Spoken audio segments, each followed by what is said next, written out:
All men are not created equal. It was a harsh, bitter truth of reality, one that most people learn at some point in their lives through heartbreak, failure, or insurmountable obstacles. For Izuku Midoriya, this truth was delivered at the tender age of 4, packaged in the cold, clinical glow of a pediatrician's office. It came in the form of an X-ray displaying 2 joints in his pinky toe, an evolutionary redundancy that sentenced him to a life at the absolute bottom of the societal food chain. Quirkless. The word had always sounded hollow to him, like a dead branch snapping in the wind. In a world where 80% of the global population possessed some sort of uncanny ability, ranging from breathing fire to manipulating gravity, being quirkless wasn't just being ordinary. It was a brand, a stigma. It meant you were fragile. It meant you were obsolete. Izuku stared down at his notebook, the worn, slightly frayed edges of hero analysis for the future number 13 resting under his scarred fingertips. The classroom around him was a cacophony of shouting, laughter, and the occasional burst of impromptu quirk usage. His teacher stood at the front of the room, holding a stack of career aptitude tests with an exasperated, entirely uninvested look on his face. "Since you're all third years, it's time for you to think seriously about your future," the teacher droned, his voice barely cutting through the din of the Aldera Junior High classroom. Then, he tossed the papers into the air with a theatrical sigh. "But who am I kidding? You're all aiming for the hero course, aren't you?" The room erupted. Cheers bounced off the walls as students activated their quirks in reckless displays of excitement. Fingers elongated, small fires danced on palms, and eyes mutated into kaleidoscopic colors. Izuku kept his head down, shrinking into his seat. He raised a timid hand, desperately hoping to blend into the background, but fate, as always, had other plans. "Hey, Teach! Don't lump me in with these background characters." The voice was arrogant, loud, and dripping with absolute certainty. Katsuki Bakugo lounged in his chair, his feet kicked up onto his desk. A smirk played across his face, his crimson eyes gleaming with predatory confidence. "Ah, Bakugo," the teacher said, glancing at a clipboard. "You're aiming for UA High School, aren't you?" A collective gasp swept through the room. UA High, the national academy that produced the top heroes in the country. The acceptance rate was brutally low, a mere fraction of a %. "That's exactly why it's the only place worthy of me," Bakugo declared, leaping onto his desk. Small, crackling explosions popped like firecrackers in his palms, filling the room with the acrid scent of burnt sugar and nitroglycerin. "I aced the mock tests. I'm the only one at this crappy middle school who has a chance. I'll even surpass All Might and become the best hero out there. My name will be carved into the top of the rankings." "Oh yeah," the teacher added, casually adjusting his glasses. "Midoriya wanted to go to UA too, right?" Silence slammed into the room like a physical weight. Every eye turned toward the green-haired boy hunched over his desk. For a split second, the silence held. Then, the laughter started. It was cruel, howling, and relentless. "Midoriya? No way. You can't get into the hero course just by studying. He doesn't even have a quirk. What's he gonna do, aggressively take notes at the villains?" Izuku shot to his feet, his face burning a bright crimson. "They got rid of that rule," he stammered, his voice trembling as he waved his hands in defense. "There's no rule against a quirkless person taking the exam. I could be the first one. I just have to try." Boom! An explosion shattered his desk, the concussive force throwing Izuku violently backward until his back hit the blackboard. His ears rang, a sharp pain echoing in his tailbone. Through the smoke, Bakugo stood over him, his hands smoking, his eyes narrowed into slits of pure, unadulterated contempt. "Listen up, Deku," Bakugo snarled, using the childhood moniker that meant useless. "You're even worse than the rest of these rejects. You're completely quirkless. You really think you can stand in the same ring as me?" "No. And no, Kaken, I wasn't saying I'd compete with you." Izuku scrambled backward, his back pressed flush against the wall. It's been my dream since I was little. And there's no harm in just trying, right?" "Try? Try what? The written test?"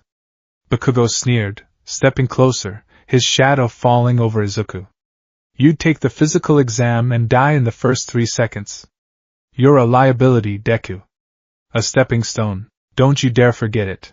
The bell rang, saving Izuku from further humiliation, though it did little to mend his bruised pride. As the class emptied, Izuku remained behind, meticulously packing his yellow backpack. He reached for his notebook, ready to review the notes he had taken on Empty Lady's debut that morning. A hand snatched it away. "We ain't done here, Deku," Bakugo said, holding the notebook up. Two of his cronies lingered in the doorway, snickering. "Come on, Kaken. Give it back," Izuku pleaded softly, reaching out. Bakugo didn't answer. Instead, he clamped his hands over the front and back covers. A loud pop echoed through the empty room as he detonated a blast directly into the book. Izuku cried out in dismay as the scorched, smoking remains of his life's work fluttered in Bakugo's grip. Without a word, Bakugo tossed the ruined notebook out the open third-story window. It fell into a koi pond below with a depressing splash. "The top heroes always have origin stories that show how great they were from a young age," Bakugo said coldly, picking up his own bag. "I'm going to be the only one from this garbage school to make it to UA. I'm a perfectionist, so it ruins my origin story if a pathetic, quirkless loser like you even applies. So do us both a favor, Deku." Bakugo paused at the door, glancing back over his shoulder. "If you want a quirk so badly, there's a quick way to get one. Take a swan dive off the roof and pray you'll be born with a quirk in your next life." The words struck Izuku like a physical blow. He froze, his breath catching in his throat. He wanted to scream, to fight back, but his body wouldn't obey. He just stood there, trembling, as the footsteps of his tormentor faded down the hall. The walk home was a blur of gray concrete and heavy thoughts. Izuku fished his waterlogged, scorched notebook out of the koi pond, apologizing to the fish as he squeezed the murky water from its pages. He took the long route home, wandering through the city, his head down. Take a swan dive. How could anyone say something so cruel? What if he actually did it? Bakugo would be charged with instigating a suicide. It would ruin his chances at UA. It was a stupid, reckless thing to say, but beneath the anger, a darker, heavier sorrow weighed on Izuku's chest. What if Bakugo was right? Not about the roof, but about the futility of it all. Izuku had spent 10 years analyzing heroes, filling 13 notebooks with strategies, quirk evaluations, and combat tactics. He knew more about heroics than half the pros on television. But knowledge didn't stop a villain's punch. Knowledge didn't save people from burning buildings. Power did. He approached a shadowy underpass, his mind still miles away. He practiced his fake smile, muttering to himself, "It's fine. I just need to work harder. I'll build muscle. A strange gurgling sound echoed from the manhole cover directly behind him. Izuku turned. The heavy iron cover rattled, then shot upward, clattering violently against the concrete. From the dark depths of the sewer, a massive, putrid mass of dark green and brown sludge erupted outward. It smelled of rotting garbage and stagnant water. A medium-sized invisibility cloak, a raspy, gargling voice echoed from the mass. Two enormous, bulbous yellow eyes opened within the slime, locking onto Izuku. Perfect. Izuku's blood ran cold. A villain. Before his brain could command his legs to run, the sludge lunged. It hit him like a tidal wave of wet, heavy concrete. Izuku was thrown to the ground, his backpack scattering across the pavement. The slime surged up his body, wrapping around his limbs, binding them tight. But the worst part wasn't the restraint. It was the suffocation. The villain forced thick, vile sludge down Izuku's throat and up his nose. He gagged, his hands flying to his throat, desperately tearing at the liquid bindings, but his fingers slipped uselessly through the ooze. "Don't fight it, kid. It'll only hurt for about 45 seconds, the villain cooed, the vibration of his voice traveling through the sludge directly into Izuku's chest. "You're a real lifesaver. I didn't know he was in the city. I need your body to hide," Izuku thrashed wildly. His lungs burned, screaming for oxygen. His vision began to narrow, the edges of his sight turning black. Tears streamed from his eyes, mixing with the foul water of the sludge. "I'm dying." The realization crashed over him. "I'm going to die here. Quirkless. Useless. I didn't even get to try." His frantic struggles grew weaker. His arms felt like lead. The darkness in his vision was creeping inward, threatening to swallow him whole. Then, a heavy, rhythmic thudding echoed from the tunnel entrance. Footsteps. Fast, incredibly heavy footsteps. Another manhole cover further down the street blew entirely off its hinges. "Have no fear, you are safe," a booming, resonant voice declared, a voice so powerful it seemed to shake the very foundations of the bridge above them. "Now. Because I am here." Izuku couldn't turn his head, but through the blurring, tear-filled corner of his eye, he saw a massive silhouette. A man built like a mountain, wearing a white t-shirt and cargo pants, golden hair swept back into two distinct tufts. "All Might!" the villain shrieked, whipping a tendril of sludge toward the number one hero. All Might simply planted his feet. He drew his right arm back, the muscles bulging with terrifying, awe-inspiring power. He didn't even touch the villain. He just punched the air. Texas. Smash! The wind pressure generated by the sheer physical force of the punch was comparable to a localized hurricane. The air compressed, detonated, and blasted through the tunnel. The sludge villain was torn apart instantly, screaming as his fluid body was scattered across the walls of the underpass. Izuku was blown free, coughing up foul water, before the shockwave finally overwhelmed his exhausted brain and pulled him into unconsciousness. Smack! Smack! Smack! Hey! Hey, wake up! Thought we lost you there. Izuku's eyes fluttered open. Above him, framed against the bright blue sky, was the impossibly chiseled, smiling face of All Might. Izuku shrieked, scrambling backward on the pavement like a startled crab. All Might? The real All Might? Here? Ha ha ha! Indeed! Sorry about that back there, citizen. All Might struck a heroic pose, hands on his hips. I didn't mean to get you caught up in my villain hunt. Usually, I pay closer attention, but I guess I was a little distracted by my day off in a new city. But thanks to you, I captured the rogue. All Might held up two large, plastic soda bottles. Inside, the sludge villain sloshed angrily, trapped within the confines of the plastic. Izuku's mind short-circuited. The number one hero. The man he had idolized since he was old enough to comprehend television. He was standing right here. And my notebook. Izuku scrambled around frantically, finding his burnt, wet notebook.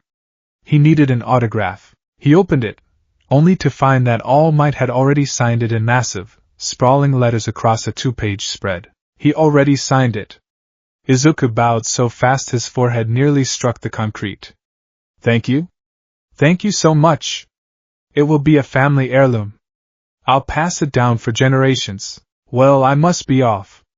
All Might announced, tucking the bottles into his cargo pockets. I need to take this guy to the police so they can lock him up. Stay safe, young man. Wait. Already? Izuku panicked. He couldn't leave. Not yet. He had a question. The only question that mattered. The question that had eaten at his soul for 10 years. Wait, I have to ask you something. All Might crouched, his powerful leg muscles coiling like springs. Pro heroes are constantly fighting time and enemies. Adios. He leaped. The ground shattered beneath his boots, and he rocketed into the sky with the force of a missile. It took All Might a few seconds of airborne travel before he felt the extra weight dragging on his right leg. He glanced down, his perpetual smile faltering into a look of genuine shock. Izuku Midoriya was clinging to his cargo pants, his face flapping violently in the hurricane-force winds of their ascent, tears streaming horizontally from his eyes. Hey, hey, hey! What do you think you're doing? All Might yelled over the roaring wind, trying to gently pry the boy off. Release me. This is too much fambling. If I let go now, I'll die. Izuku screamed, his grip white-knuckled. Right. Good point. All Might ceased his struggle, coughing suddenly. A small trickle of blood escaped the corner of his mouth, which he quickly wiped away. Just close your eyes. I'll find somewhere to land. They touched down on the roof of a tall office building. Izuku collapsed onto the gravel, hyperventilating, his legs entirely numb. That was terrifying, Izuku gasped. Good grief, All Might sighed, turning away. If you talk to the people downstairs, I'm sure they'll let you out. Now I really must be going. Wait. Izuku shouted, scrambling to his feet. He reached a hand out toward the hero's broad back. No! I will not wait! All Might replied, not looking back. Can someone without a quirk be like you? The question echoed across the empty rooftop. All Might stopped walking. Izuku swallowed hard, his fists clenched at his sides, his eyes locked onto the towering figure. He poured every ounce of his broken, desperate soul into his next words. People think I don't have a chance. That I don't have any powers. The kids at school, they bully me because of it. But I think saving people is the coolest thing someone can do. The way you look into the camera and smile, even when things are impossible. I want to be a fearless hero just like you. Izuku closed his eyes, bowing his head, waiting for the answer. Waiting for the god of this superhuman world to give him his blessing. Silence stretched. When Izuku finally opened his eyes, a sharp gasp tore from his throat. All Might was gone. In his place stood a skeletal, emaciated man in clothes entirely too big for him.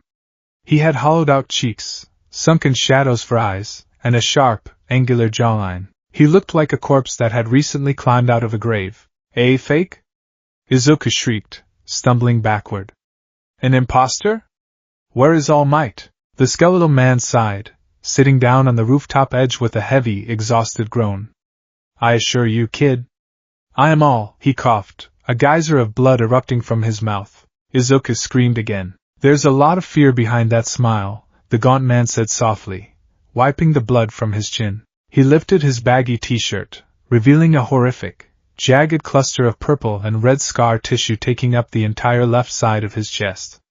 It looked like a crater had been carved into his lungs. 5 years ago, All Might explained, his voice losing its booming resonance, replaced by a weary, grave tone. My respiratory system was nearly destroyed, and my stomach was completely removed. I've endured multiple surgeries just to stay alive. Right now, I can only do hero work for about 3 hours a day. The rest of the time, I look like this. Izuku stared in horror. 5 years ago, was that when you fought Toxic Chainsaw? You know your stuff, kid, but no. That punk couldn't scratch me. This was kept under wraps. The symbol of peace cannot be daunted by evil. I smiled to show the pressure of heroes, and to trick the fear inside of me. All Might stood up, his tall, lanky frame casting a long, sad shadow across the roof. He looked down at Izuku with eyes that were ancient and infinitely tired. Pros are always risking their lives, All Might said, his tone devoid of pity, replaced entirely by cold, hard reality. Some villains simply cannot be beaten without power. Can you be a hero without a quirk? I honestly don't think you can. The words struck Izuku's chest like an executioner's axe. The microscopic thread of hope he had clung to for 10 years, the thread that had survived Bakugo's explosions, and the mockery of his teachers, snapped. Oh, Izuku whispered, his voice trembling. If you want to save people, become a police officer, All Might suggested, walking toward the rooftop stairwell. They get a lot of crap because the villains are delivered to their doorstep, but it's an honorable profession. It's not bad to dream, young man. But you have to make sure your dreams are realistic. The heavy metal door of the stairwell clicked shut. Izuku stood alone on the roof. The wind blew past him, rustling his wild green hair. He felt nothing. The world was utterly gray. It was over. Izuku didn't remember walking down the stairs. He didn't remember exiting the building. He just wandered the streets, his feet dragging against the concrete, his eyes glued to the pavement. His mother's tearful face from a decade ago flashed in his mind. I'm sorry, Izuku. I'm so sorry. She had known then. Bakugo knew it. And now, the greatest hero in the world had confirmed it. He was a fool. A naive, pathetic fool holding on to a fairy tale. A loud explosion snapped him out of his trance. Izuku looked up. Several blocks away, a massive plume of black smoke was rising above the city skyline. Fire engines wailed in the distance. Without thinking, his legs carried him toward the commotion. It was a reflex, a habit born from years of chasing hero fights to take notes. When he arrived at the edge of Tatooine's shopping district, he stopped dead in his tracks. The street was a war zone. Storefronts were ablaze, the heat rolling over the gathered crowd of onlookers in suffocating waves. Several pro-heroes were on the scene. Death Arms was trying to punch his way through the inferno, but the flames pushed him back. Kamui Woods was extending his wooden branches to rescue civilians, but the fire kept him from getting close to the center of the conflict. Empty Lady was standing at the edge of the street, crying out in frustration because the road was too narrow for her to use her gigantification quirk without crushing the buildings. But it wasn't the heroes that made Izuku's blood freeze, it was the villain. Towering over the wreckage, surrounded by a swirling vortex of flames and explosions, was the sludge villain. He was massive, twice the size he had been under the bridge. How? Izuku's mind raced. All Might put him in the bottles. He was in his pockets. Izuku remembered the desperate leap. He remembered grabbing All Might's leg. The wind. The sudden struggle. The bottles dropped. Izuku covered his mouth, his pupils shrinking to pinpricks. This is my fault. I caused this. Why aren't the heroes doing anything? A bystander asked aloud. They can't get near him, another replied. The villain caught a middle schooler with a powerful explosion quirk. He's using the kid as a human shield and weaponizing his blasts. Izuku's breath hitched. He pushed his way to the front of the crowd, ignoring the police tape. Through the roaring flames and the thick, suffocating smoke, he saw it. Struggling violently within the mass of putrid green slime was a boy in an Aldera junior high uniform. Ash blonde hair. Katsuki Bakugo. The sludge villain had forced itself into Bakugo's mouth and nose, just like it had done to Izuku. Bakugo was thrashing, detonating massive explosions from his palms in a blind panic, which only fueled the fires burning down the district. Help! Death Arms shouted over his shoulder. We need someone with a suitable quirk. We can't do anything, just hold on. Kamui Woods yelled. Wait for someone with a water or durability quirk. They were waiting. They were giving up until the perfect counter arrived. But Bakugo didn't have time to wait. Izuku saw Bakugo's face through the slime. The arrogance was gone. The supreme confidence that Bakugo wore like armor had shattered. His crimson eyes were wide, bloodshot, and filled with a raw, agonizing terror. Bakugo was suffocating. He was dying. Izuku knew exactly what that felt like. He knew the burning in the lungs, the crushing weight of the slime, the absolute, paralyzing fear of the dark closing in. In that fraction of a second, the analytical, cowardly, quirkless boy vanished. Izuku Midoriya sprinted past the police line. Hey! Kid! Get back here! A police officer screamed. Izuku didn't hear him. The roar of the flames drowned out everything. He didn't know why he was running. He had no plan. He had no weapon. He had no quirk. But his legs were moving on their own. You again? The sludge villain roared, recognizing the green-haired boy charging at him. I'll kill you this time. Izuku ripped his yellow backpack off his shoulders and hurled it with all his might. The bag flew through the air, the zipper busting open. Pens, textbooks, and a heavy pencil case flew out, striking the villain squarely in its massive yellow eye. The villain shrieked, recoiling instinctively. For a brief second, the sludge around Bakugo's face loosened. Bakugo gasped for air, violently coughing up slime. Deku? Bakugo wheezed, his eyes wide with utter disbelief. What the hell are you doing? I don't know. Izuku screamed, his hands tearing frantically at the sludge, trying to pull Bakugo free. It was useless. The slime was too thick, pulling them both inward. My legs just moved. You looked like you were asking for help. Bakugo's pupils contracted. The sludge villain recovered, its singular good eye burning with absolute murderous intent. Brat. I'm going to rip you apart. A massive, hardened tendril of sludge reared back like a striking cobra. It was easily the size of a telephone pole. It whipped forward, aimed directly at Izuku's fragile chest. Death Arms screamed. Kamui Woods lunged. In the alleyway nearby, All Might, in his skeletal form, reached out a trembling, bloody hand, his heart tearing itself apart with guilt. Time seemed to dilate. As the tendril descended, a surge of adrenaline unlike anything humanly possible flooded Izuku Midoriya's system. It was not a normal fear response. It was a terminal shock to his nervous system, a desperate, agonizing demand from his brain for survival. He needed to protect. He needed to endure. Deep, deep within his genetic code, past the human sequence, past the evolutionary trait of the missing toe joint, something ancient stirred. A dormant, primordial sequence of DNA, buried for millennia, awoke. It was a genetic anomaly that the doctors had missed, a mutation so rare and deeply embedded that it required a catalyst of absolute, unadulterated life-or-death trauma to activate. Crack. The sound was deafening, like a century-old redwood snapping in a hurricane. The sludge tendril struck Izuku. But instead of crushing a fragile human boy, the villain's limb shattered against a sudden, impenetrable barrier. A blinding, emerald-green light erupted from Izuku's chest. It was so brilliant that the surrounding flames seemed to dim in comparison. The heat of the fire was suddenly pushed back by a wave of cool, fragrant air, the scent of fresh pine, damp earth, and ancient forest. Izuku screamed, but the sound distorted. His high-pitched, adolescent cry deepened, dropping octaves until it became a resonant, booming roar that vibrated the glass in the surrounding storefronts. His human skin split. Beneath it was not flesh and bone, but hardened, dark brown Archean bark. His clothes shredded into confetti as his body expanded at a terrifying, explosive rate. 5 feet. 8 feet. 12 feet. He didn't stop growing. His limbs thickened into massive, tree-trunk-like appendages.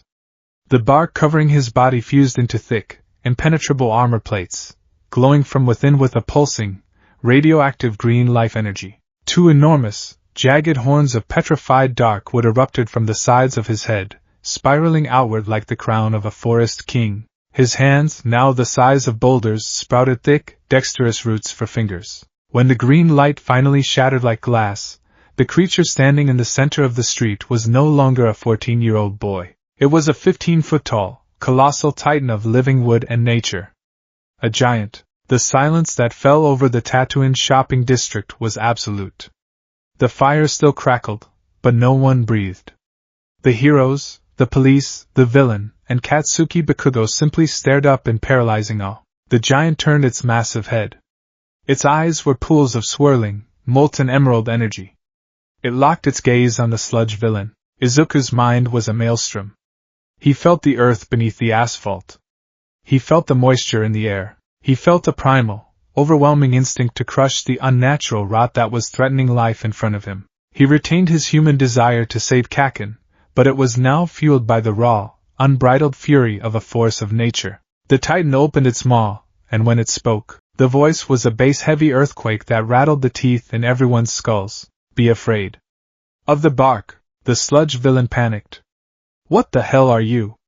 A second ago you were a quirkless brat. The villain unleashed a barrage of hardened sludge spikes, firing them like artillery shells at the giant. Izuku didn't flinch. The spikes struck his chest and shattered into harmless mud against his Archean bark armor. He didn't even feel them. He felt invincible. He felt the sheer, crushing mass of his new form. Izuku took a step forward. His massive wooden foot struck the pavement, cracking the asphalt. Thud. He didn't just walk. He rooted.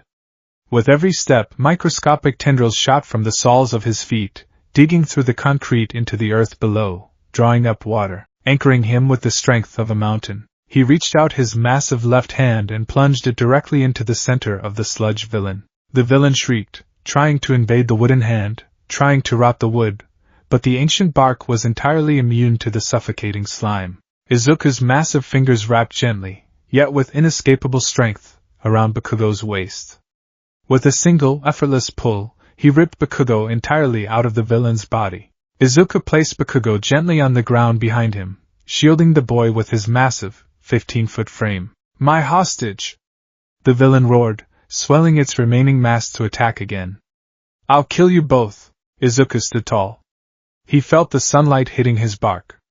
He felt the water he had drawn from the earth. He felt the ambient energy of the world around him. Instinctively, he knew what to do. He didn't need notes for this. The knowledge was carved into his new bones. He raised his right hand, pointing his open palm directly at the towering wave of sludge. The crevices between his bark armor began to glow with blinding intensity. The energy traveled up his massive arm, pooling in the center of his palm. It was pure, unfiltered, photosynthetic life energy, the power of creation, weaponized into a force of destruction against corruption. Nature. Izuku's voice boomed, echoing across the city. Strike. A massive, concentrated beam of brilliant green solar life energy erupted from his palm. The beam was as thick as a bus. It tore through the air, entirely vaporizing the sludge villain on contact. There was no explosion, no concussive shockwave. Just a blinding flash of emerald light, a sound like 1,000 rushing waterfalls, and then, nothing. The beam dissipated into the sky, leaving behind a trail of sparkling green spores that fell gently over the burning street. Wherever the spores landed, the fires were instantly snuffed out, replaced by small, rapidly growing patches of vibrant green moss and tiny sprouting flowers on the cracked concrete. The villain was gone, reduced to a few scattered, unconscious puddles of slime. The colossal tree titan stood in the center of the street, its massive arms still outstretched, steam rolling off its bark. Bakugo sat on the ground, his eyes wide, his jaw slack, staring up at the back of the monster that had just saved him. Deku, he whispered, his voice cracking. Izuku heard the voice. He turned his massive, horned head, his glowing green eyes looking down at Kaken. A wave of profound relief washed over his mind. He's safe. I did it. I saved him. But the sheer exertion of the transformation, the massive drain on his body's water reserves, and the sudden drop in adrenaline took their toll. The glowing energy within his bark flickered then died out. The ancient Archean wood began to turn gray and brittle. With a sound like a collapsing house of cards, the 15-foot titan disintegrated. The bark shattered into a million glowing green leaves that swirled into the air, dancing on the wind before fading into nothingness. From the center of the falling leaves, a small, fragile, entirely naked human boy collapsed onto the cracked asphalt. Izuku Midoriya hit the ground unconscious, curled into a fetal position, his chest heaving as he gasped for air. Silence reclaimed the street once more. The pro-heroes, Kamui Woods, Empty Lady, and Death Arms, stood with their mouths hanging open, their brains entirely incapable of processing the sheer scale of the power they had just witnessed. In the alleyway, gripping a brick wall to keep himself standing, the skeletal form of All Might stared at the unconscious green-haired boy. His sunken blue eyes were wide, a mixture of absolute shock and profound, overwhelming awe painted across his gaunt features. The boy who had cried on the roof. The boy who had asked if he could be a hero. He hadn't just possessed a quirk. He had harbored a sleeping god of nature within him. All Might looked down at his own trembling hands, a slow, wide smile breaking across his bloody face. You already are a hero, young man, All Might thought, looking back at the boy. And your roots are deeper than anyone could have ever known. The first thing Izuku registered was the thirst. It wasn't the mild, scratchy throat sensation of waking up after a long nap. It was a deep, systemic, agonizing drought that felt as though every drop of moisture in his cells had been evaporated by a desert sun. His tongue felt like sandpaper. His lips were cracked and peeling. The second thing he registered was the rhythmic, steady beep, beep, beep of a heart monitor. Izuku's heavy eyelids fluttered open, his vision swimming in a sea of sterile white light. The harsh smell of antiseptic burned his dry nasal passages. He tried to swallow, but his throat seized, prompting a weak, raspy cough. Izuku? The voice was frantic, immediately followed by the sound of a chair scraping violently against linoleum. A blurry figure leaned over him, and as his eyes focused, he saw his mother. Inko Midoriya's face was red and puffy, tears streaming down her cheeks in absolute torrents. Mom! Izuku croaked, his voice barely a whisper. Water. Oh, my baby! Hold on, hold on.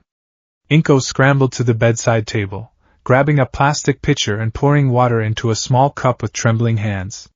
She guided the straw to his lips. Izuku didn't just drink, he inhaled the liquid. The cool water hit his stomach like a divine blessing, but it wasn't enough.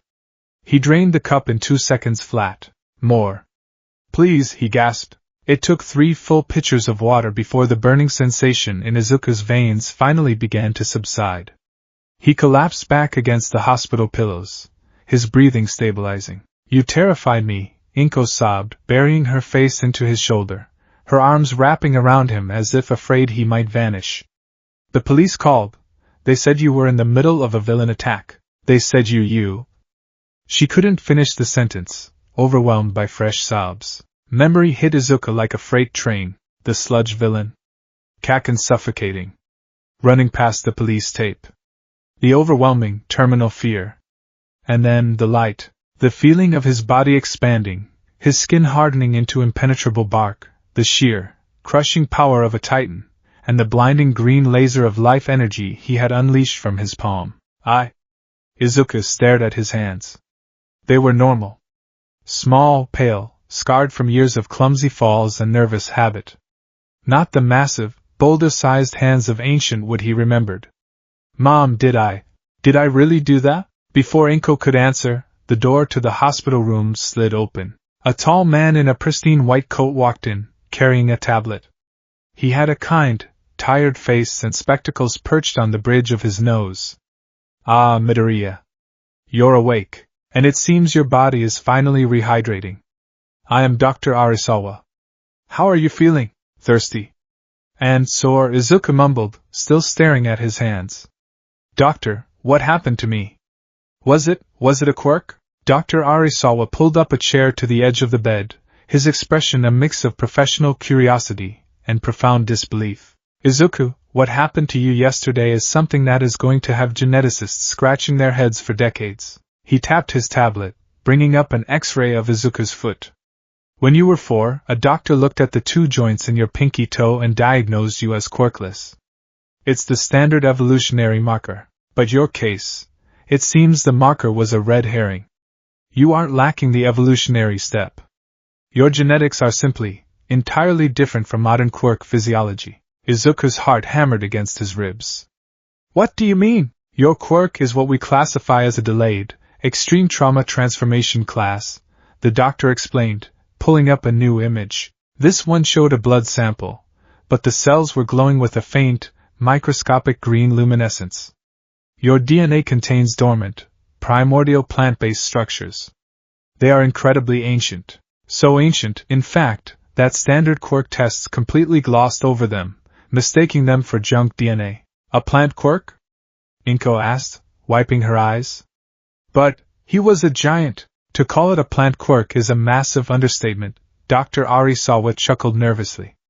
We've tentatively categorized it as a giant nature class. From the police reports and the footage we've seen, your body converts its own cellular structure into a hyperdense, petrified wood-like armor, expanding your mass exponentially. But here is the catch, and the reason you are in a hospital bed right now. The doctor's face grew serious. Mass cannot be created from nothing. When you transformed into that titan, your body fueled the rapid cellular growth by instantaneously cannibalizing your internal water reserves and whatever ambient solar energy it could absorb. You effectively put your human body through a century's worth of photosynthesis and dehydration in the span of 5 minutes. When you reverted back, you were critically dehydrated. If you had stayed in that form for even a minute longer, your human organs would have shut down. Izuku swallowed hard. The absolute invincible high of the transformation had a lethal cost. You have a phenomenally powerful quirk, Izuku, Dr. Arisawa said softly. But it is a double-edged sword. Your human body is the root system. Right now, that root system is much too weak to support a 15-foot-tall tree. You are forbidden from using this quirk until you are under the supervision of a licensed professional who can monitor your vitals. The doctor gave them a few more instructions regarding rest and fluid intake before leaving the room. Izuku sat in the quiet hospital room, the hum of the air conditioner filling the silence. He had a quirk. He wasn't useless. He had saved Kaken. 10 years of mockery, of crushed dreams, of being the stepping stone. It was all washed away by the blinding green light of his own power. Tears welled up in his eyes, but this time, they weren't tears of despair. They were tears of overwhelming, suffocating relief. Knock. Knock. The door slid open again. A tall, skeletal man in a baggy yellow suit stepped into the room, coughing politely into his fist. Inko looked up, confused. Oh, excuse me, are you a specialist? Something like that, ma'am, the man rasped. He looked at Izuku, his sunken blue eyes holding a weight that Izuku immediately recognized. Mom, Izuku said quickly, his voice tight with anticipation. Can I have a minute alone with him? He's a counselor from the Hero Commission. Inko looked hesitant but nodded. I'll go get you some more water from the cafeteria, Izuku. Don't strain yourself. As soon as the door clicked shut behind her, the room's atmosphere shifted. A plume of steam erupted from the skeletal man's body. The air pressure in the room spiked, and in a matter of seconds, the gaunt figure expanded into a mountain of muscle, a shadow-casting smile plastered across his face. I am here. As a visitor. All Might boomed, though he kept his voice reasonably low for a hospital setting. Izuku gasped, trying to sit up. All Might. Why you came? With another hiss of steam, All Might deflated back into his true, skeletal form, pulling up the chair the doctor had vacated. He slumped into it, sighing heavily. I had to, young Midoriya, All Might said, his tone entirely devoid of his usual theatrical bravado. I came to apologize. And to correct a massive mistake. Izuku blinked, stunned. The number one hero was apologizing to him? On that rooftop, I told you to be realistic. I told you that without power, you couldn't stand in the ring with villains, All Might said, looking down at his large, scarred hands. I was projecting my own fears onto you. I am losing my power, piece by piece, and I let that cynicism blind me to the heart of a true hero. All Might looked up, his piercing blue eyes locking onto Izuku's green ones. When that sludge villain had the Bakugo boy, the pro-heroes stood back. The police stood back. Even I stood in the alleyway, too pathetic and out of time to act. But you didn't. You, the boy who thought he had no power, were the only one who moved. You spurred me into action, and in doing so, you awakened a power that I don't think this world has ever seen. It was an accident, Izuku whispered, looking down at his lap. I didn't even know I could do that. I couldn't watch him die. Accident or not, it happened, All Might said. The media is in an absolute frenzy trying to figure out who the giant of Tatooine is. The police have kept your identity under wraps for your protection, but I saw it, Izuku. I saw the sheer, unadulterated power you unleashed. All Might leaned forward. I came here originally with a different plan in mind. I possess a quirk that can be passed down. I was going to offer it to you, to make you my successor. Izuku's jaw dropped. The number one hero's quirk can be transferred? And he was going to offer it to him, but All Might continued, raising a hand. After witnessing your awakening, and after speaking with the doctor, giving you my power would be like pouring gasoline onto a forest fire. It would likely destroy you. You already possess a quirk that, in terms of sheer raw power, durability, and destructive output, easily rivals the top 10 pro-heroes right now. Izuku's breath hitched. Rivals the top 10? But power is nothing without control, All Might stated firmly. Your human body is fragile. It cannot handle the toll of being a giant. If you try to take the UA entrance exam right now, you will pass out after smashing one robot, and you'll fail. Or worse, you'll die of dehydration. All Might stood up, his posture straightening despite his frail frame. You don't need my power, Izuku Midoriya. You have a titan inside of you. But you do need a teacher. Someone who knows what it's like to carry a massive burden, someone who knows how to train a body to its absolute limits. So, I have a new proposal for you. All Might pointed a bony finger at Izuku, a genuine, proud smile crossing his gaunt face. Let me train you. Let me help you master the bark, control the giant, and become the hero you were always meant to be. What do you say? Tears spilled over Izuku's eyelashes. He didn't wipe them away. He looked at his childhood idol, the man who had crushed his dreams only to return and help him rebuild them into something greater. Izuku nodded fiercely, his voice cracking but resolute. Yes. Please teach me, All Might. 2 weeks later, Dagoba Municipal Beach Park. The smell of rotting garbage and salt water stung Izuku's nose. He stood at the edge of the seawall, staring out at a beach that wasn't a beach at all. It was an illegal dumping ground. Mountains of rusted refrigerators, broken tires, shattered cars, and discarded appliances stretched as far as the eye could see, completely obscuring the sand and the ocean beyond. Dagoba Municipal Beach, All Might announced, stepping up beside Izuku in his buff form, the morning sun gleaming off his golden hair. For years, the ocean currents have deposited trash here, and people have taken advantage of it to dump their heavy appliances. It's a blight on this community. Are we going to clean it? Izuku asked, wearing an oversized green tracksuit, a large insulated water jug strapped to his back like a hiker's pack. You are going to clean it? All Might laughed heartily, pointing to a rusted-out pickup truck half buried in the sand. The UA entrance exam is 10 months away. To pass, you must be able to control your giant form without slipping into a coma. And to do that, your base human body must become a fortress. All Might dropped his buff form, reverting to his skeletal state with a sigh of relief. He pulled out a crumpled piece of paper covered in meticulous schedules and diagrams. I've dubbed this the Aim to Pass, American Dream Plan. It outlines your diet, your sleep schedule, and your hydration intake. Your quirk uses massive amounts of water and calories.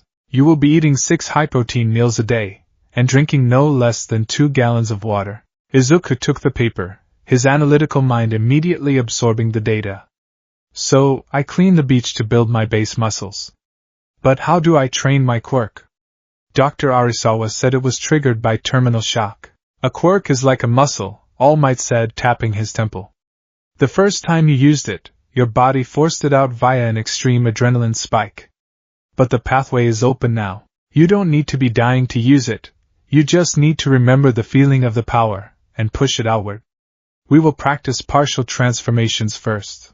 Try to turn just your arm into wood. Izuku nodded.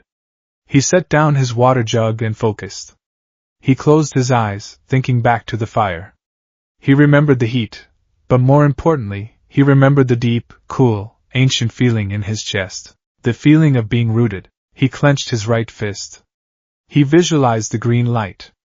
He commanded his biology to shift. Crack. Creak. Pain shot up Izuku's arm, but it wasn't an agonizing pain. It was the intense, stretching ache of rapid growth.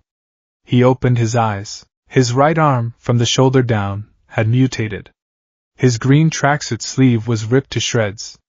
His skin had turned into dark, impenetrable Archean bark, glowing with green energy in the crevices. His hand had swollen to the size of a microwave, his fingers ending in thick, blunt roots. Whoa, Izuku breathed, lifting the arm.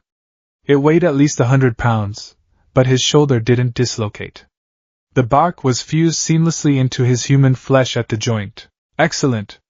All Might praised. Now, punch that refrigerator. Izuku hauled his massive, wooden arm back. It was slow and incredibly heavy. He threw a punch at a rusted fridge sitting on the sand.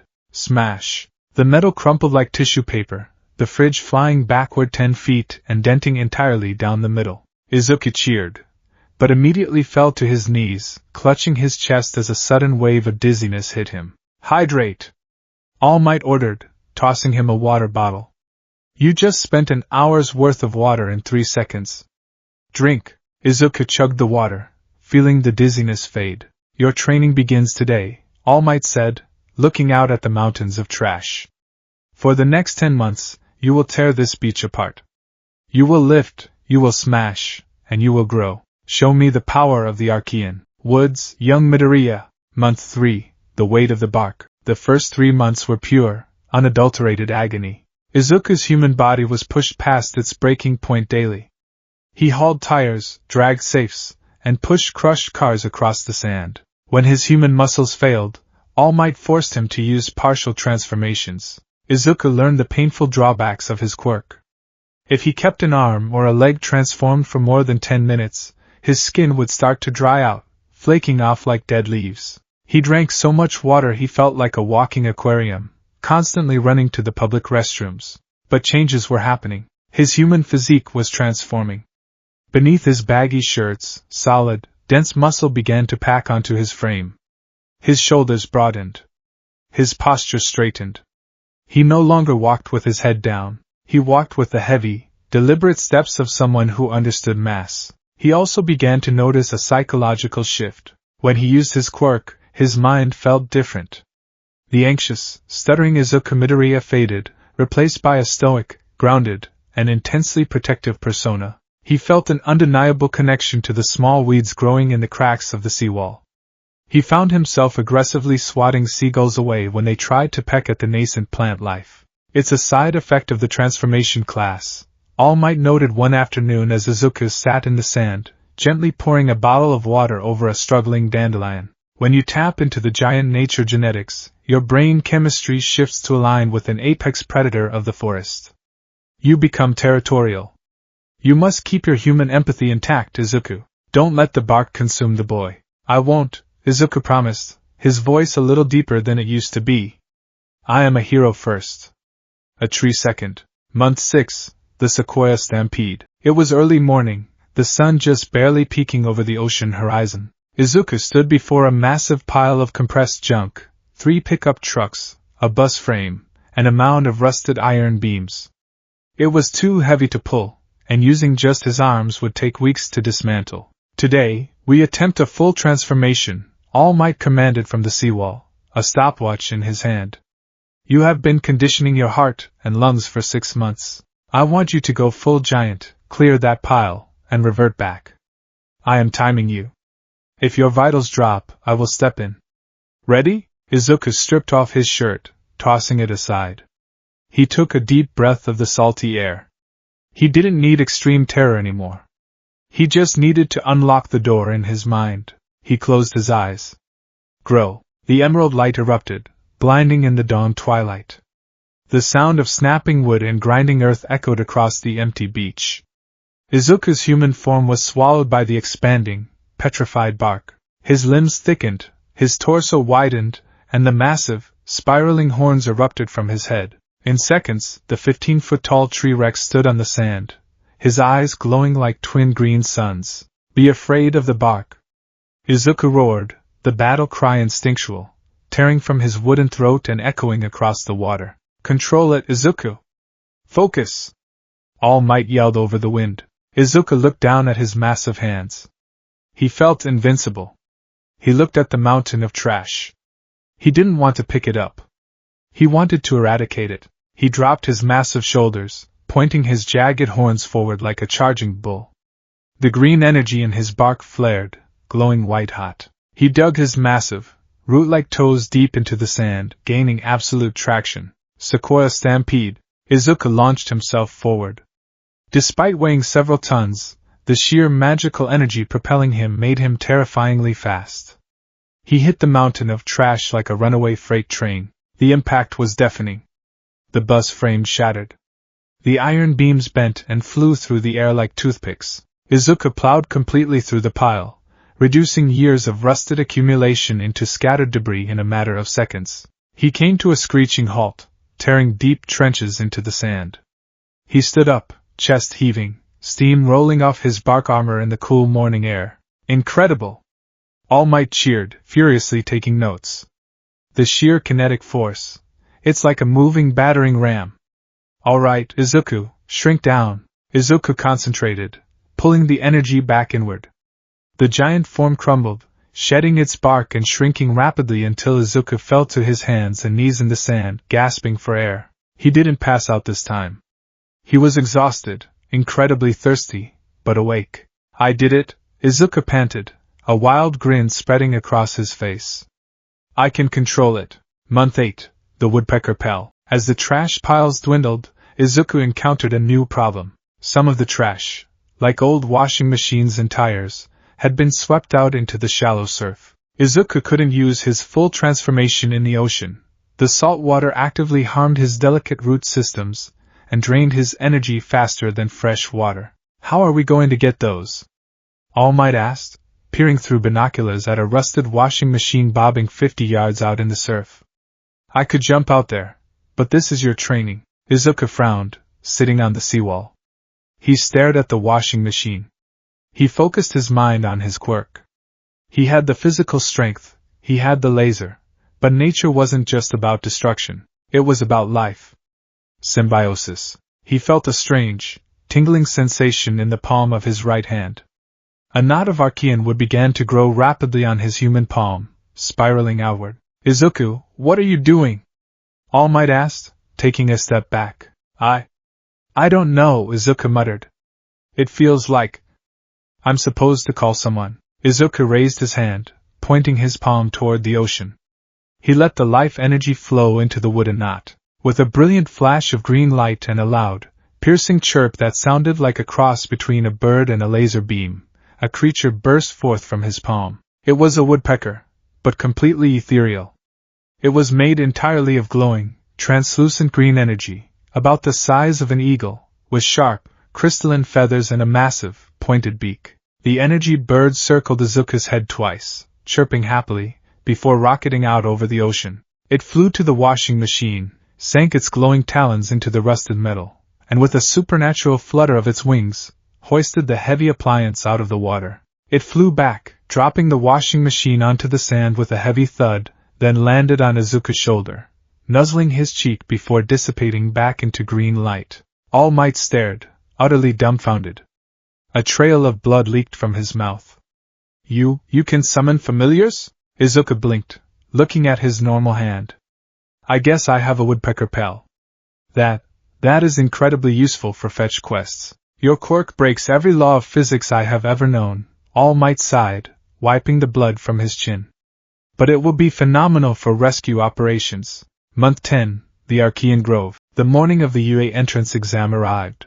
The sun rose over Dagoba Municipal Beach, but the view was unrecognizable from 10 months prior. The mountains of rusted cars, shattered appliances, and rotting tires were entirely gone. The golden sand stretched flawlessly to the crystal-clear water of the ocean. All Might arrived in his pickup truck, stepping out onto the seawall. He expected to see Izuku celebrating, or perhaps doing some last-minute stretches. Instead, he saw a giant tree Rex stood in the center of the clean beach. But he wasn't rampaging. He wasn't smashing. The 15-foot titan was kneeling in the sand. His massive, glowing hands were buried deep into the earth. Izuku's eyes were closed, a look of profound, ancient peace on his wooden, monstrous face. The green light pulsing from his body wasn't aggressive. It was warm, soothing, and vibrant. All Might watched in silent awe as the magic of the giant went to work. From the sand around Izuku, small green shoots began to erupt. They grew at an impossible rate, fueled by the pure photosynthetic energy pouring from the titan. Within minutes, the shoots became saplings, and the saplings thickened into sturdy, beautiful trees, cherry blossoms, weeping willows, and sturdy oaks. Izuku was planting a grove. He was returning life to the dead land he had cleared. The titan opened his eyes, looking at the small forest he had created. He let out a low, rumbling hum of satisfaction that vibrated through the ground. Then, the green light flared, the bark dissolved, and the giant shrank back down. Izuku Midoriya stood amidst the fresh trees. He wore his school uniform. He was no longer the scrawny, trembling boy who had grabbed All Might's leg. His chest was broad, his arms packed with dense, functional muscle. His jawline was sharp, his green eyes focused and radiating a quiet, unshakable confidence. He didn't just look like a hero. He looked like a guardian. All Might hopped down from the seawall, walking through the newly grown trees. He couldn't help the massive, genuine smile that stretched across his face. You didn't just clear it, All Might said, resting a heavy hand on Izuku's shoulder. You healed it. You breathed life back into this place, young Midoriya. Izuku looked out at the ocean, watching the waves crash against the pristine shore. A hero doesn't just punch villains, All Might. You taught me that. A hero leaves the world better than they found it. I took a lot from the earth to grow strong. It was only right that I gave some back. All Might felt a lump form in his throat. He had spent his entire career looking for a successor to carry the torch of One for All. He had thought he needed to find someone to wield his specific power to keep the peace. But looking at Izuku, All Might realized the truth. The world didn't need another All Might. The world needed someone who could grow their own legacy. You are ready, All Might said, stepping back and giving Izuku a crisp, military salute.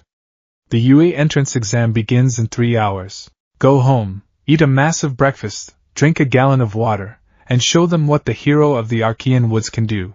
Izuku turned to his mentor, bowing deeply. Thank you, All Might. For everything. Izuku grabbed his yellow backpack, hoisting it over his sturdy shoulder. As he walked away from the beach, passing through the beautiful, impossible grove of trees he had created, he felt a deep, resonant thrum in his chest. He was going to UA High School. He was going to face the best of the best. He was going to face Katsuki Bakugo. He was going to face a horde of robots designed to crush human dreams. But Izuku wasn't afraid. Let the robots come. Let the explosions hit him. He was a force of nature now. And as he had learned over the last 10 agonizing, beautiful months, nature always wins in the end. They were going to be afraid of the bark. The morning of the UA entrance exam brought a sky so blue and clear it felt like a painted dome over Muzurifu. Izuku Midoriya stood on the pristine pavement outside the towering gates of UA High School. 10 months ago, he would have been trembling. He would have been staring at the massive, H-shaped glass structure with a mixture of reverent awe and crushing, internalized defeat. He would have felt like an imposter just standing on the sidewalk. Not today. Today, Izuku stood tall. The oversized yellow backpack he used to hunch under now sat comfortably against broad, functionally dense shoulders. The tailored middle school uniform stretched slightly over his biceps, a testament to the grueling, mountain-moving labor he had endured at Dagoba Beach. In his right hand, he casually held a heavy, 2-gallon insulated thermos of water, his absolute lifeline. He took a deep breath, letting the crisp morning air fill his expanded lungs. He closed his eyes, feeling the ambient sunlight warm his skin. Even in his human form, his cells hummed with microscopic, photosynthetic joy. I'm here, Izuku thought, a quiet, resolute smile playing on his lips. I actually made it to the starting line. Out of my way, Deku! The harsh, gravelly bark shattered the peaceful morning. Izuku didn't flinch. He simply opened his eyes and turned. Katsuki Bakugo was stalking up the walkway, his hands stuffed deep into his pockets, his posture radiating a volatile, aggressive heat. His crimson eyes locked onto Izuku, burning with a complex, furious mixture of resentment, confusion, and bruised pride. The aftermath of the sludge villain incident had irrevocably altered their dynamic. For a decade, Bakugo had built his ego on the indisputable fact that Izuku was a quirkless pebble in his path. But that day in the burning streets, the pebble had transformed into a 15-foot-tall titan of Archean wood and obliterated a villain that had brought Bakugo to his knees. Bakugo hadn't spoken a single word to Izuku since that day. Kaken, Izuku acknowledged, his voice steady, lacking the anxious stutter that had plagued his childhood. Bakugo stopped a few feet away, his jaw clenching so hard Izuku could hear the teeth grinding. Don't look at me like that, you lying bastard. You think you're hot shit now? Hiding a freak quirk for 10 years just to make me look like a fool. I didn't hide it, Kaken, Izuku said calmly. I didn't know I had it. It only woke up because you were going to die. The truth stung Bakugo worse than a slap. Small, involuntary explosions popped in his palms, singeing the fabric of his pockets. I didn't need your help. I would have blown that bastard to pieces on my own. You're still just a pebble, Deku. Don't think for a second that your stupid, overgrown weed quirk puts you on my level. Bakugo shoved past him, his shoulder colliding with Izuku's. 10 months ago, that shove would have sent Izuku sprawling onto the concrete. Today, Izuku didn't even sway. His center of gravity was rooted.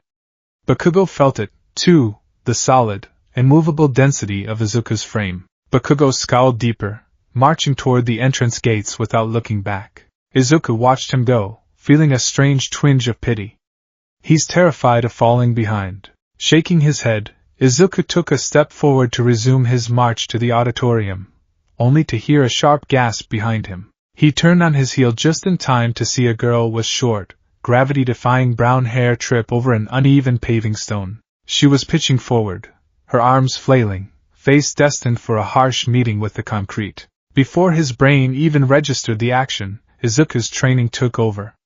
He didn't just reach out to catch her. The distance was slightly too far for his human arms. Instead, he channeled a microscopic fraction of his life energy into his right index finger. Extend. A smooth, flexible root, no thicker than a braided rope, shot from his fingertip with lightning speed. It wrapped gently but firmly around the strap of the girl's backpack, pulling taut and halting her fall mere inches from the ground. Whoa! The girl yelped, dangling in midair. Izuku gently pulled his arm back, hoisting her upright onto her feet. The root retracted, seamlessly melting back into his skin, leaving no trace behind. Ah! Thank you? The girl gasped, patting her chest as she caught her breath. She looked up at Izuku, her large, round cheeks flushed with embarrassment. I completely tripped. That would have been a terrible omen for the exam. Wow, your quirk is so fast. I didn't even see what caught me. It was nothing, Izuku said, a sudden wave of his old, teenage awkwardness crashing over him now that he was speaking to a cute girl. I'm just glad you're okay. I'm Izuku Midoriya, Achiko Uraraka. She beamed, offering a bright, sunny smile that made Izuku's heart do a flip. I'm so nervous for this, but also super excited. We're gonna do great, Midoriya. See you inside. She waved cheerily, jogging toward the entrance. Izuku stood entirely frozen, his face burning a brilliant shade of crimson. I just talked to a girl. And I didn't stutter. Clutching his water jug to his chest like a shield, Izuku marched into UA High School, his confidence entirely restored. The written exam was brutal, but Izuku's lifelong habit of meticulous, obsessive studying paid off. He breezed through the heroics law, situational ethics, and advanced mathematics sections. By the time he walked into the massive, darkened auditorium for the orientation, his brain was buzzing, but his body was craving action. He found his assigned seat, ironically, right next to Bakugo, who glared at him out of the corner of his eye but said nothing. The stage lights snapped on, blindingly bright, as the voice hero, Present Mike moonwalked to the podium. Everybody say hey!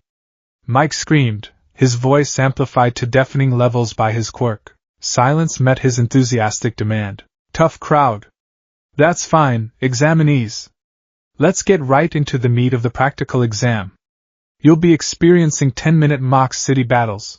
After this presentation, you'll head to your specified battle centers. The screen behind Mike illuminated, displaying a map of UA's massive grounds and a breakdown of the point system. 3 types of robots, 1, 2, and 3-pointers, would be scattered throughout the cities. As Mike explained the goal of destroying the villains to amass points, Izuku uncapped his 2-gallon jug and took a long, sustained drink. He needed his internal reservoir completely topped off. The sound of his gulping echoed slightly in the quiet rows around him. Excuse me. A tall, broad-shouldered boy with glasses and severe, chopping hand gestures stood up a few rows ahead. He pointed squarely at Izuku. You, with the unruly hair and the massive water jug. Izuku paused, the rim of the thermos still against his lips. He blinked. This is a prestigious orientation.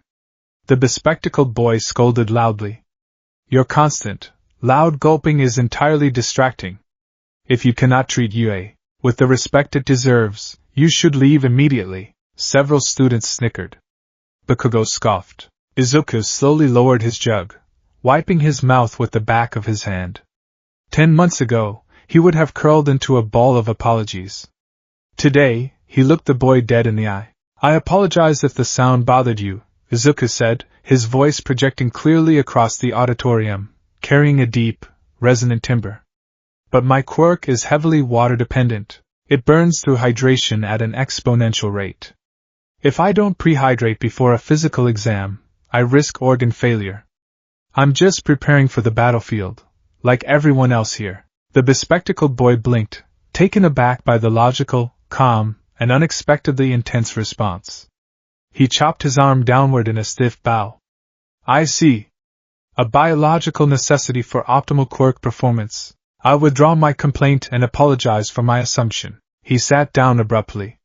Present Mike chuckled from the stage. All right, keep the hydration going, listener. But let me finish. There is one more robot on the field. The 0-pointer. It's a massive obstacle that will rampage in close quarters. My advice? Don't fight it. Run away. Now go out there and show us your plus ultra. Battle Center B. The gates to the mock city were staggeringly huge, easily 50 feet tall. Beyond them lay a flawless replica of a sprawling metropolis. Izuku stood in the middle of the crowd of nervous teenagers.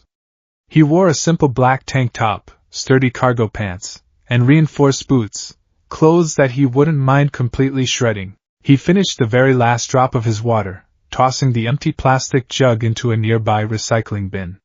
He felt heavy. Saturated. Ready. He spotted Uraraka a few yards away, looking pale and taking deep, shaky breaths. He took a step toward her to offer some words of encouragement, but a heavy hand landed on his shoulder. It was the boy with the glasses. She is trying to focus, the boy said sternly. Are you attempting to distract a rival right before the exam begins?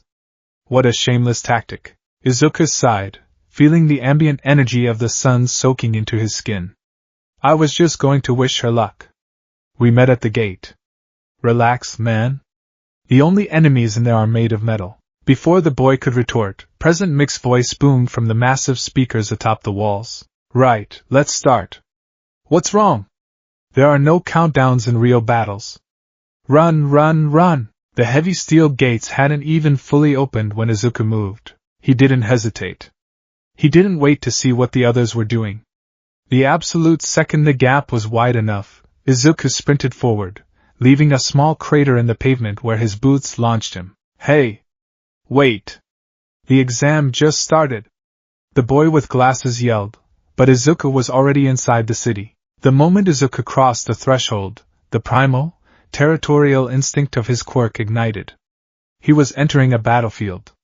He needed mass. He needed armor. He needed the bark. He threw his arms out wide as he sprinted. Grow. The transformation was explosive. To the students just crossing the threshold behind him, it looked like a bomb of pure, emerald green magic had detonated in the middle of the street. A shockwave of compressed air and fresh, pine-scented wind blasted backward, knocking several examinees off balance.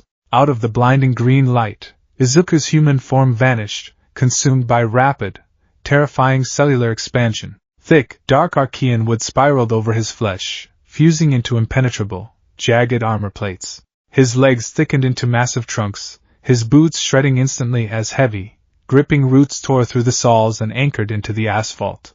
His torso expanded, his chest glowing with profound internal life energy from the deep, room-like crevices in his bark. Finally, his head shifted, massive wooden horns erupting from his skull in a terrifying crown of nature. The 15-foot-tall titan slammed his massive fists together.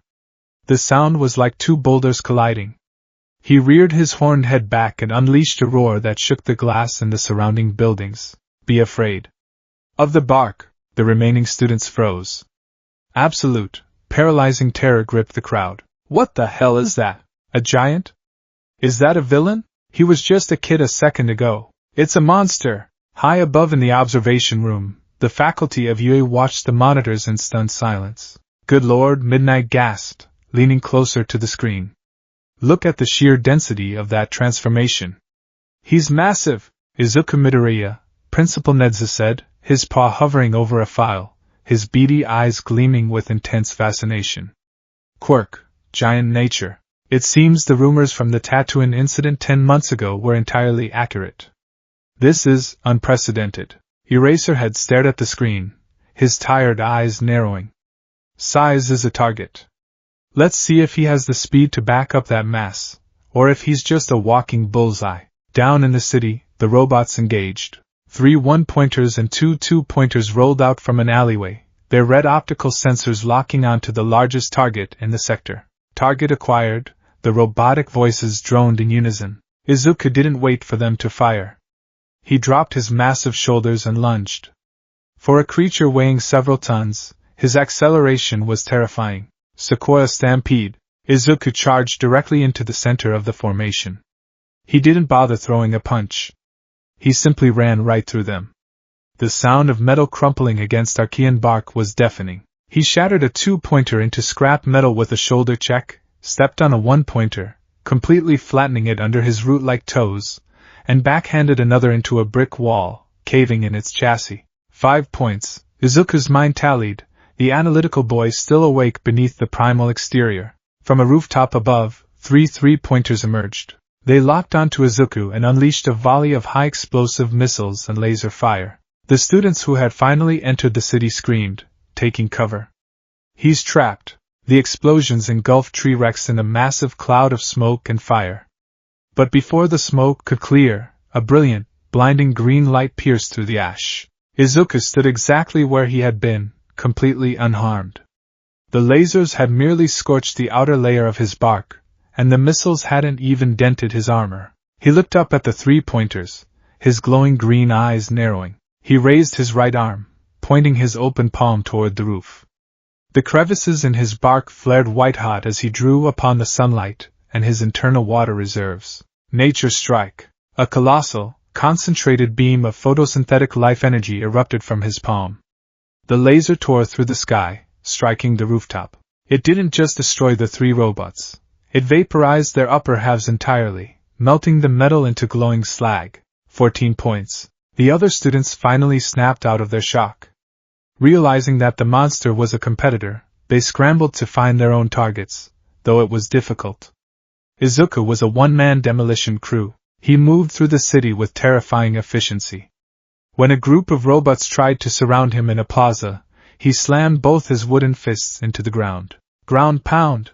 The shockwave buckled the asphalt, sending seismic ripples through the plaza that threw the robots into the air, disabling their treads and shattering their gyros. By minute 7, Izuku had amassed a staggering 74 points. He was breathing heavily, a thick mist of steam rolling off his heated bark. The dehydration was setting in, a dull ache starting at the core of his human center. I've got enough, he thought, shaking his massive horned head. I should shrink back down. Save my energy. Suddenly, the ground beneath his feet violently lurched. It wasn't a small tremor. It was an earthquake. Buildings swayed, glass shattered, and dust rained down from the sky. At the far end of the main avenue, the buildings themselves seemed to part. A shadow fell over the mock city, blotting out the sun. Rolling out from the launch bay was the zero-pointer. It was a mechanical nightmare, towering over the UA cityscape like a skyscraper on tank treads. It was easily 150 feet tall, bristling with armor and glowing red energy lines. Less than 2 minutes remaining, Mike announced. The students in the street screamed in absolute terror. This wasn't an obstacle to overcome. It was a natural disaster. Everyone turned and sprinted toward the entrance gate, a panic stampede of survival. Izuku looked up at the metal titan. Even in his 15-foot T-Rex form, he was incredibly small compared to the zero-pointer. The logical, analytical part of his brain screamed at him to run. You have enough points. Mike said to run away. It's not worth the water loss. He turned his massive body, ready to lumber back toward the gates. Oh! Please help! The sound was faint, barely audible over the grinding gears of the colossal machine. But Izuku heard it. He turned back. There, trapped under a massive slab of concrete rubble near the path of the zero-pointer's treads, was Uraraka. Her leg was pinned, her face contorted in pain as she desperately tried to push the rock away. The zero-pointer raised a massive, building-sized fist, preparing to smash the street in front of it, right where Uraraka was trapped. Izuku didn't think. The human fear vanished entirely, replaced by the absolute, uncompromising fury of the Archean Guardian. He didn't run away. He ran toward it. What is he doing? Eraserhead yelled in the observation room, gripping the edge of the console. He can't take that thing head-on. All Might, standing in the back of the room, clenched his fists. Show them, young Midoriya. Show them the weight of your roots. Izuku reached Uraraka just as the massive fist began to descend. He didn't try to pull her out, there was no time. Instead, he planted his massive feet over her, straddling her entirely to act as a living shield. Microscopic roots exploded from the soles of his feet, drilling deep through the asphalt, through the concrete sublayer, and straight into the bedrock of the earth beneath the city. He anchored himself to the very planet. He raised both of his massive, wooden arms, bracing for impact. The zero-pointer's metal fist slammed down. Ray-af! The collision was catastrophic. A shockwave blew the windows out of every building on the block. Dust and debris exploded outward in a localized hurricane. Uraraka squeezed her eyes shut, waiting to be crushed. But the wait never came. She opened her eyes and gasped. Standing above her, his massive knees bent, his bark splintering and leaking glowing green sap, was T-Rex. He had caught the fist. The 15-foot giant of nature was physically holding back the downward force of a skyscraper-sized machine. Go! Izuku roared, his deep voice grinding like tectonic plates. He shifted the weight to one arm, using his other hand to effortlessly toss the concrete slab off Uraraka's leg. Run! Uraraka scrambled backward, crawling away as fast as she could, her eyes wide with tearful awe. Izuku felt his human core screaming. He was burning through water at a lethal rate. The metal fist was too heavy. The gears of the zero-pointer whined as it applied more pressure, trying to crush the wooden pest beneath it. No, Izuku thought, his molten green eyes blazing with furious life. Nature does not yield to metal. Izuku let go of the fist. Before the zero-pointer could crush him, he lunged forward, grabbing the massive metal struts of the robot's ankle joint. He didn't try to punch it. He went full kaiju. He hauled his massive body upward, climbing the chassis of the robot. The zero-pointer tried to swat him away, but Izuku was too close, his roots digging into the metal plating, scaling the machine like a monstrous squirrel up an iron oak. He reached the chest cavity, right below the neck. The robot's red optical sensors glared down at him. Izuku buried his massive hands deep into the armor plating of the neck joint, right where the head connected to the torso. His Archean bark flared with blinding, critical mass energy. He drew every single ounce of moisture left in his body, every drop of solar radiation he had stored. Nature always wins, Izuku bellowed. With a sickening screech of tearing metal, Izuku pushed with his legs and pulled with his arms. The sheer torque he generated was physically impossible for any biological creature, but he wasn't just biological. He was elemental. Thick, ancient vines erupted from his forearms, wrapping around the robot's neck, squeezing, crushing, and expanding within the mechanical joints, forcing them apart. Snap! Sparks showered the sky like fireworks as the zero-pointer's internal wiring severed. Izuku ripped the head entirely off its chassis. The colossal machine shuddered, its red eyes flickering and dying out. The body collapsed backward, crashing into the mock city with the force of an avalanche, sending a massive mushroom cloud of dust into the air. Izuku, still holding the massive, severed metal head, rode the falling chassis down. When the dust finally settled, silence reigned over Battle Center B. Standing atop the ruined chest of the fallen Colossus was the Tree Rex, holding the metal head like a grisly trophy. Steam hissed from every crack in his bark. Glowing green sap dripped from his knuckles. He looked like an ancient god of war that had stepped out of mythology. "Tea time's up." President Mick's voice stuttered over the intercom, lacking its usual bravado. The buzzer blared. Izuku dropped the metal head. It clanged heavily against the chest plating. The adrenaline completely crashed. The water deficit hit his human core like a sniper's bullet. The brilliant green energy within his bark instantly died. The massive form crumbled, rapidly shedding bark and shrinking, reverting to his fragile, human state. Izuku hit the metal chassis hard, rolling off the robot and plummeting toward the street below. He didn't hit the ground. A sharp, stinging sensation hit his cheek. Smack! Release! Uraraka yelled. Izuku floated gently to the pavement, his gravity restored just before impact. He lay flat on his back, staring up at the blue sky, his chest heaving, his vision blurring at the edges. Every single drop of moisture was gone from his mouth. He couldn't speak. He couldn't move. He felt like a dried husk. Footsteps rushed toward him. The other students gathered around in a wide circle, none of them daring to get too close. Is he dead? Someone whispered. Did you see what he did? He ripped that thing's head off with his bare hands. He's a monster. No, he's a lifesaver, the boy with glasses, Ida said, pushing his way through the crowd. He looked down at Izuku with profound respect. He saw the danger, and while we fled, he stood his ground to protect a fellow examinee. He embodies the true spirit of a hero. All right, clear the way, you rubberneckers. A small, elderly woman in a nurse's outfit pushed through the crowd, leaning on a large syringe like a cane. Recovery Girl took one look at Izuku's pale, sunken face and sighed. Good grief, All Might wasn't exaggerating, she muttered. She reached into her pocket and pulled out a massive handful of rehydration gummies and a canteen of nutrient-rich water. Sit him up, girl. He needs fluids, stat, or his kidneys are going to fail. Uraraka gently propped Izuku's head up as Recovery Girl poured the water into his mouth. Izuku swallowed weakly, his body desperately soaking up the hydration like a sponge in a desert. Thank you, Uraraka whispered, tears welling in her eyes as she looked at Izuku's exhausted face. Thank you for saving me. Izuku managed a weak, tired smile. His throat was too dry to speak, but the look in his eyes said it all. I'm a hero. In the observation room, the monitors faded to black. The silence was heavy. The pro-heroes exchanged glances, trying to process the sheer scale of the power they had just witnessed. 74 villain points, Nemuri, Midnight, read from the final tally, fanning herself. And undoubtedly, a massive score in rescue points for that final act. He completely shattered the curve. His drawback is severe, Aizawa noted, crossing his arms. He uses his quirk like a sledgehammer.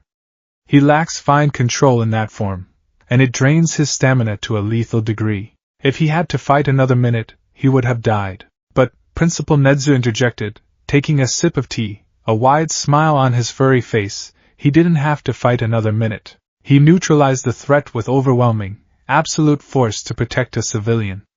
He understood the assignment. All Might stood silently in the back, his skeletal hands trembling slightly with pride. You planted your roots deep today, Izuku.